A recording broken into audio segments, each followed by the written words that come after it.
What is up, Wicked Turtle Nation? We just wanted to let you guys know that Wicked Turtle Network has decided to join the Raise Rebellion as brand ambassadors for Raise Energy Drink. Raise Energy gives you fresh, and that stands for focus, recovery, energy, stamina, and hydration. With zero sugar, absolutely no crash, electrolytes, and BCAA aminos. I encourage everyone listening or watching right now to raise up and join the Raise Rebellion yourself by going to your local GNC, vitamin shop, or even online at repsports.com. And order yourself some Raise Energy drinks or other athletic supplements in bulk. And when checking out, use the order code WICKEDTURTLE for a 15% discount. The website and order code will be in the description of this cast.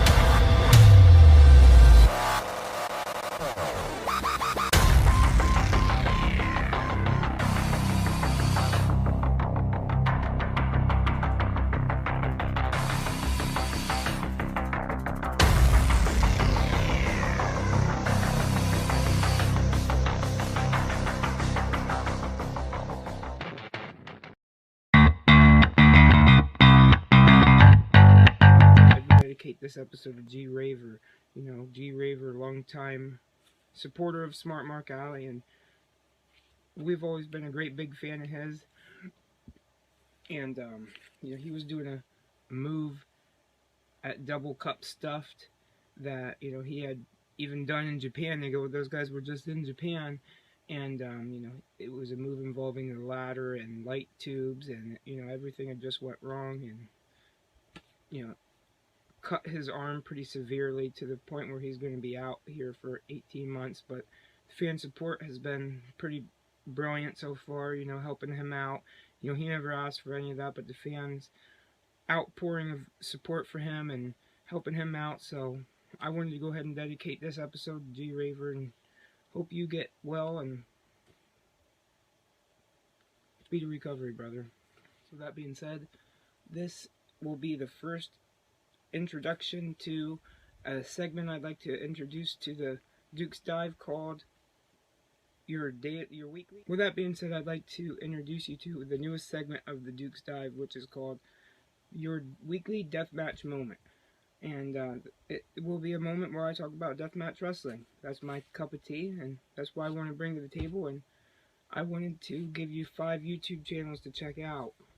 First one being the H2O Wrestling promotion. Just go on their YouTube and check out H2O Wrestling. A lot of free matches on there, a lot of promotions for upcoming stuff, past stuff, all kinds of craziness on there. Check them out. A lot of content on there. Check out the Boulevard Bullies. Those guys follow Casanova Valentine around. You get a lot of backstage stuff. You get a lot of matches. You get a lot of content with those guys.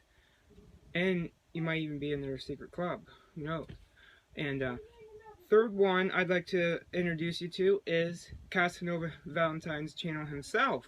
He has a lot of content on his channel. He has a lot of death matches on his channel. He has a lot of regular matches on his channel. His YouTube channel is a treasure vault, and it's crazy. So just go on his channel, check out Casanova Valentine, check out Schlack.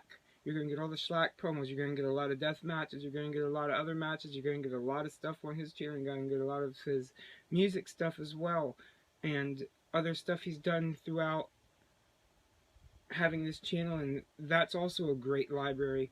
And the last one I want you to check out is the Murder Death Kill Club group. Has a YouTube channel as well, and that's full of highlight videos and matches and all kinds of crazy stuff. So check out those 5 channels, and the challenge is go on there and tell them Smart Mark Alley sent you. This is my little piece of supporting indie wrestling and getting us to engage in the community and go out there and just be supportive of each other in professional wrestling. So that's my challenge for everybody watching here. Go check out those 5 YouTube channels.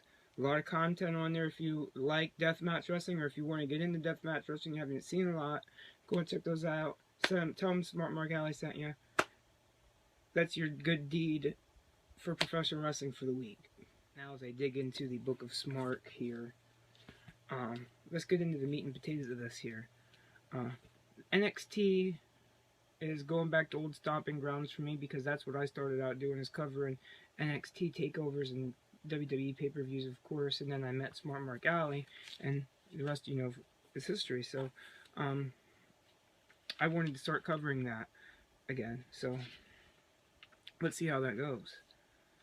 We open up with a fatal 4-way #1 women's contendership match for the championship title. We have Io Shirai versus Bianca Belair versus Mia Yim versus Candice LeRae. You know, watching these guys definitely reminded me of watching Bayley, Sasha Banks, you know, Becky Lynch and Charlotte Flair tear up the scene. You know, I think these women could be your next 4 horsewomen of the NXT, and women to watch out for here. Seem to be, for the most part, to be Shirai and Yim, and then Belair and LeRae. Then, of course, it switched a little bit to Shirai and Belair and Yim and LeRae. LeRae wins with a beautiful moonsault. A lot of people not too happy with that storyline-wise. I don't know, I couldn't consider this my complete reset button. So as far as this being their first official broadcast onto the network, the USA Network, of course, so it's going to be my complete reset, and I'm not really knowledgeable of all the past storylines and stuff going on, but this is my reset into the NXT universe, so I gotta kind of, you know, I kind of forgive that one, but like I said, a lot of people were angry because LeRae hasn't had many matches, and there's just, I gotta forgive that because I don't really know a lot of that. But of course, then after the match, LeRae has a standoff with this Queen of Spades, Shayna Baszler, and her horsewomen. They had a little standoff on the ramp to end the match. So we move on to the second half, which was started up with Pete Dunne versus Arturo Ruas. Ruas. Real mat-based from the beginning. I didn't know much about Arturo Ruas, so of course this had just come out, the Pro Wrestling Illustrated Top 500, and I did note that Arturo was in here, and I'll just give you a brief synopsis on this man. Give me 1 second here. He's in here. Aha, I found him. Number 483, Arturo Ruas. 5'11", 220 pounds. Holy shit. Anyways, formerly known as Adrian Jowd, the Brazilian grappling specialist, was an unbeaten freestyle wrestling champion, a black belt in jiu-jitsu, and well-versed in capoeira and aikido. Competing in NXT and Evolve, has collect wins over Josh Briggs, Manzor, and Anthony Henry. Main finisher is a brutal spinning back kick. Okay, so that's what Top 500 has to say about him. Had to say that one thing I didn't like was you got Pete Dunne here, and he's got this articulate kind of, you know, submission-based arm move, and it's like this very pinpoint accurate articulation of the hand, and he's taking the hand and he's putting it on the mat, and he's bending the arm back, and he snaps the arm, he stomps the arm. He's done that like twice now, and he grabs the hand and he's, you know, pinpointing on this, working on the arm, and then all of a sudden this guy, he does a cartwheel.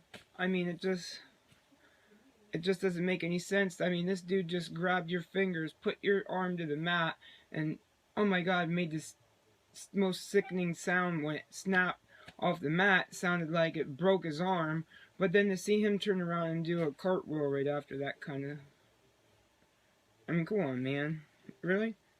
But Ruas reminded me of Josh Woods, the Goods, Josh Woods. he reminded me of. That kind of push that he got in ROH when he won that championship tournament or whatever that was. It was reminding me of him a lot. Of course, Dunn ultimately wins with a hand snap, joint manipulation, arm submission. That was a really good match. And we move on to Xia Li versus Aaliyah with Vanessa Bourne. This was another very fast match. And my network was coming off and on, and I was having a little bit of problems with the network, so I didn't get to see all this match, but I know it was a really, really fast one. By the time I turned around, Xia had hit a windmill kick, and it was all over. When we had this NXT group come out, former Sanity guy, this is this British group, they'd come out. Like I said, I was experiencing issues with my WWE network, but the time that the network had quit buffering, these guys had started coming out. This was the debut of this group called Imperium, and I guess this was to bring in to the scene Walter, this omnipotent force that has been terrorizing the UK scene. Walter explains to the crowd Imperium and his soldiers there, and they're here to restore honor and tradition. And of course, they were interrupted by Kushida, who was scheduled to be in action there. There was a small exchange there. I kind of thought, oh boy, they're gonna turn this into a Hideo Itami situation. They're gonna squash this guy right away because Walter's this big omnipotent force, and of course, he's got this guy coming out here. He's gonna squash him right away. But no, there was a little quick exchange between the two of them there, which kind of made them both look strong. And then they kind of butted heads, and a match was demanded there, but I don't know if it was official. I'm pretty sure it was, but it moved us into this #1 cruiserweight contendership match here. So to finish this off, we had the #1 cruiserweight contender match. This was Oney Lorcan versus Lio Rush. This was a very fast-paced match. It was nice to see Lio fly again. Nice to see Lio on TV again. I was a big fan of him being the mouthpiece for Bobby Lashley. This match gave me big Cesaro versus Sami Zayn vibes from the original, redo of NXT. Of course, Rush wins with a Spanish fly and then a split leg frog splash. And like I said, this is probably my favorite match of the night here. These guys really held a good match, and I enjoyed that. And this moved us on to Matt Riddle versus Killian Dane, which was a street fight. This was a total 90s Attitude Era type of match. They battled into the parking lot. They battled in backstage. And it just basically devolved into this big brawl to where all the groups of NXT, all the factions were fighting. And they went to the ring, and then basically the whole locker room spilled out, and they were all fighting, and no order could be controlled. And Killian Dane's out here doing suicide dives, and it basically just ended, which I didn't like, of course. But that it ends the match. So it ends the night anyway. There was no conclusion, I guess a draw you would call that, no contest. Of course, the whole locker room needed to be dispersed and, moved around, so I guess you would call that a no contest, or like I said, whatever. But, basically, pretty good showing for the first episode of NXT on the USA Network. I really enjoyed it. It was a good show. It didn't feel too much like too much wrestling, even for... Well, I guess I'm not the casual fan, but it didn't feel like too much wrestling to me. It didn't get to that point where, oh, I gotta watch it, or I gotta go do something else. Nope, it was a lot of straight wrestling, straight forth, and I enjoyed it. I'm eager to see what the wars bring out of each other. AEW brings out NXT, what NXT is going to bring out of them.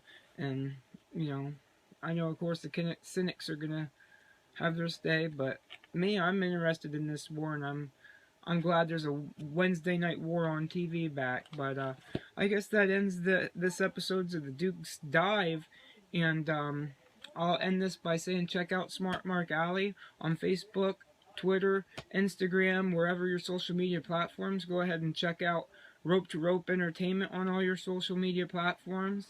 You know, big show coming up at the Liberty Arena, October 26th. Liberty Rising. We got, you know, Cody Adams making his in-ring debut. Not in-ring debut, but his return to the ring, excuse me. You got guys like Rob Cook. You got guys like LDC, Joey P, the Prince of Purchase, our hero. And maybe this Friday we'll get something with Joey P. But yeah, it's going to be a really good show down there October 26th at the Liberty Arena. I hope to see you guys all there that are local. And like I said, come on out and support us. Liberty Rising, our return to the Liberty Arena. And I don't know, maybe it might not be our last time there. I think that there's going to be a lot of shows coming up there at the Liberty Arena. So keep your eyes peeled on the Northern Tier Wrestling Facebook page. Like I said, Rope to Rope, Smart Mark Alley. Check us all out on social media. And with that being said, this has been the Duke's Dive. Thank you for watching, and I'll catch you next week. Alright guys, I just wanted to come on here at the end of the video here and talk to you a little bit about Pro Wrestling Illustrated PWI 500 here. I know you've seen me read a little bit from it earlier here, but I wanted to come on here and give our major props out to the guys that we know, guys that have been Smart Mark Alley affiliated and approved since day one. And let me start here real quick. It's not going to take too long, trust me. I'm not reading every name off of here. I just wanted to read some of the names that, you know, we're Smart Mark Alley approved, and there's a lot of them in here this year. So, of course, I'm not reading the big names from New Japan Wrestling, Ring of Honor, WWE. Most I'm going to do here is, give me 1 second, ladies and gentlemen.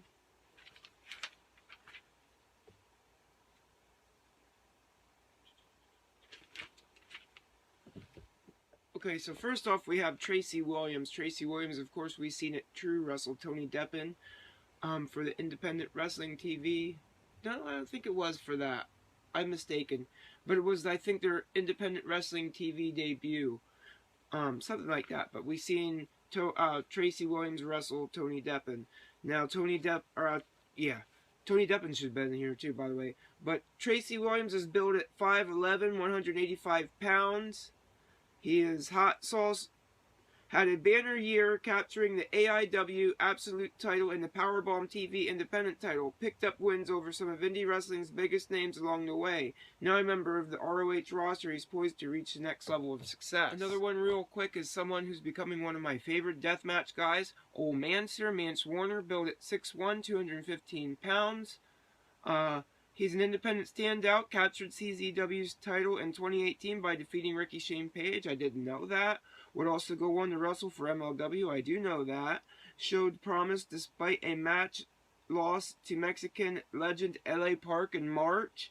And also lost to former CZW champ Matt Tremont at the company's Tournament of Death in 2019. Okay, so now we move on to our locals. Our real close guys, and this is a great way to start that one off. That number 243, we have the one true ace, Ace Austin, built at 5'9", 174 pounds. He won the PWR Scramble title at Daytona's Rockstar Pro in September and held the strap through the end of the evaluation period. He beat Rich Swann in MLW. He garnered wins over Damian Hyde, P.D. Williams, and Jake Austin in Impact. Aerialist is just 22 years old. The next one on here we have that I want to mention is Next one I wanted to mention was one Joe Gacy, who appeared at number 304 this year, excuse me. Built at 6 foot tall, 249 pounds, a two-time former CZW heavyweight champion, won the Evolve Tag Team title with Eddie Kingston in March, held the MCW Maryland Rage TV title for 2 months this spring. Chainsaws and No Frills brawler trained by DJ Hyde and John Dahmer successfully defended the Excite heavyweight title against Pentagon Jr. in March. That was supposedly a good show. At number 335, we have LSG, built at 5'10", 202 pounds. One half of the team Coast to Coast with Shaheem Ali, earned an ROH Tag Team title against the Briscoes in September 2018, but the team is still looking to break out the mid-card and establish itself as a viable title threat. Signature moves include the cross-face chicken wing and the butterfly suplex. Now, honestly, next guy here, I'll be frank with you, I thought he would have been up into the upper 200s, if not the 150 mark. But we got at number 368, Jonathan Gresham, built at 5'4", 175 pounds. He's a technical virtuoso. He won the IWC Pennsylvania Super Indy title and the Crash Mexico Cruiserweight title this year. When not wrestling, he works as a trainer at the ROH Dojo. He defeated TJP in the opening of the 2019 King of the Indies tournament, but also lost to Dragon Lee in the semis. But he's had an incredible year, and we've seen him down at SWO some couple years ago. He was a hard one for us to nail down. We'd seen him one time, and we were supposed to see him several other times, even before and after that, but his conflict schedules happened. But at the same time, he is now signed exclusively to Ring of Honor under a Ring of Honor contract. Next up at 391, we have everybody's favorite. I know he's my favorite.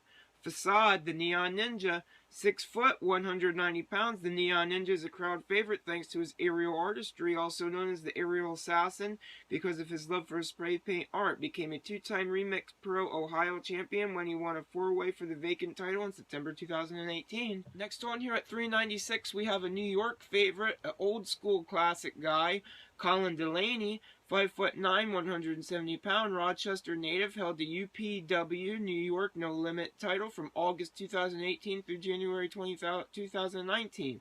The extremely cute wrestler made some appearances back in WWE in 2018, including bouts on 205 Live, opened a comic book shop's aerial eatery named Pop Rock in Rochester last year.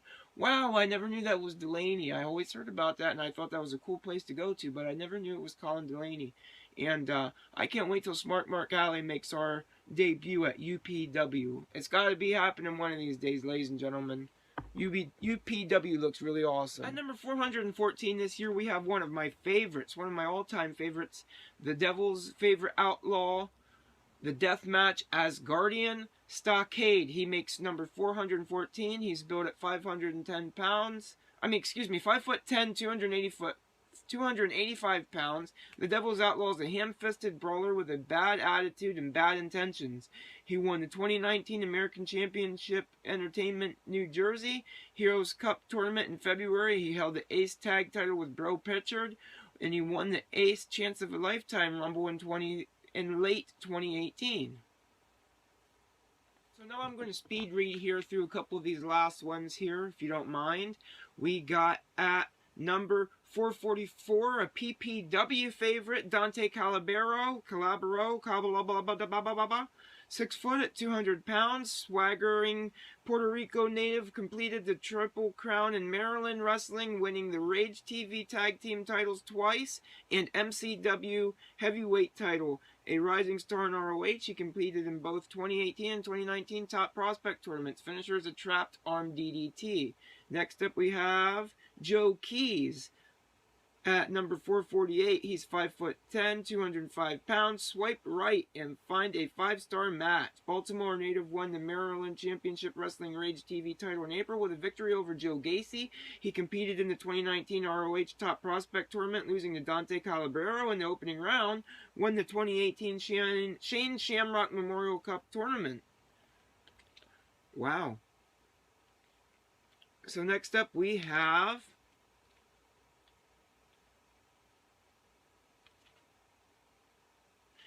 we got Anthony Gaines at 465, 5'11", 176. He held the ESW New York Interstate title for 364 days from November 2017 through November 2018. Defeated Nick Ondo for the UPS New York 585 Live title in May 2018, but lost that to Cheech 1 month later. Currently embroiled in a war against the Caesar's Army of the ESW Originals. Next up, we got Camp's favorite. We got Kevin's favorite. We got the Hybrid. At number 470, Sean Carr. He's billed at 6'3", 210 pounds. Binghamton, New York native.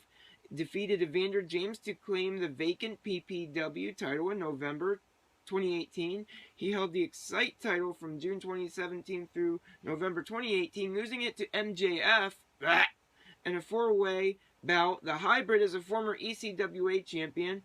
Go-to moves include the super kick, the second rope moonsault, and a tombstone pile driver. Next up at 478 we have Bro Keller.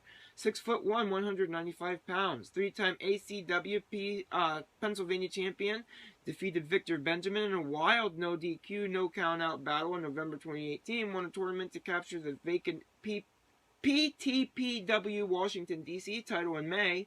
Challenged for the Chikara Young Lions Cup in June and trained by Twisted Tate. And at 480 we have the Warhorse, Jake Parnell. The Warhorse defeated... he's 5'8" at 175. The Warhorse defeated Christian Rose in a cage match to win the 0-1 USA title in Illinois in March. Also held the BLP Indiana Midwest Championship and the 0-1 Junior Heavyweight during the evaluation period. Was named Missouri Wrestling Revival Future Star Wrestler of the Year 2017. Awesome accomplishments. At number 482 we have KC Navarro. Built at 5'5", 140 pounds. The Sugar Rush is a two-time SWF New Jersey Cruiserweight Champion. Competed in Impact and CZW during the evaluation period. Scored wins over Ethan Page and Dante Calabero. Puts his body on the line with an array of suicide dives and dangerous flips. Next up we got 488 Jimmy Lloyd. 5'10", 200 pounds. Hardcore specialist is... Scored a win over the Great Sasuke to advance to the finals of the 2019 GCW New Jersey Tournament of Survival. Beat John Wayne Murdoch in a Shattered Dreams Panes of Glass match at the 2019 Tournament of Death. Lost to Anthony Gangone in opening of the 2019 Shane Shamrock Cup. Next up we got is 492, one of the best out there, Jamie Senegal, 5'9", 174 pounds. The Punk Rock Queen is a two-time ACW Pennsylvania Cruiserweight Champion and a former ACW Heavyweight Champion. Defeated Colby Carino, another favorite of ours, in an Everything Goes match in September 2018, trained by Supreme Lee Great and Twisted Tate. Often competes in intergender matches with mixed results. Top moves are the spinning back kick and sliced bread number 2. Next up we got is, at 499, Fox Vineyard. Yes, ladies and gentlemen, 5'10", 250 pounds. The Kaleidoscope of Chaos has been featured on ROH's Future of Honor roster and debuted on Impact in June in a bout against Madman Fulton. Won the PPW Pennsylvania No Limits title in May. The top moves include the Topanga Unchained Corkscrew Unscrewed Power Slam and the Spark Killer Torture Rack Stunner Combo. So with that being said, that was everybody that I cared about in the Pro Wrestling Illustrated PWI 500 this year. Go out, grab the PWI 500. Support wrestling, and once again, goodbye from the Duke of Disputation, and you have a great week. We'll catch you next week, right here on Smart Mark Alley, as the Duke's Dive continues. I'd be remiss if I didn't at least name this guy. We've only seen him at least a couple times, but he's been around the area for a very long time. At number 437, we have Ty Awesome, built at 5'9", 170 pounds. The Maryland Miracle is also known for his awesome 450 splash. Popular underdog, had his day when he defeated Mike Law to become ECWA heavyweight champion in December 2018, and he lost that title to Joey Ace in April. Fearless competitor with a high-risk style and plenty of heart.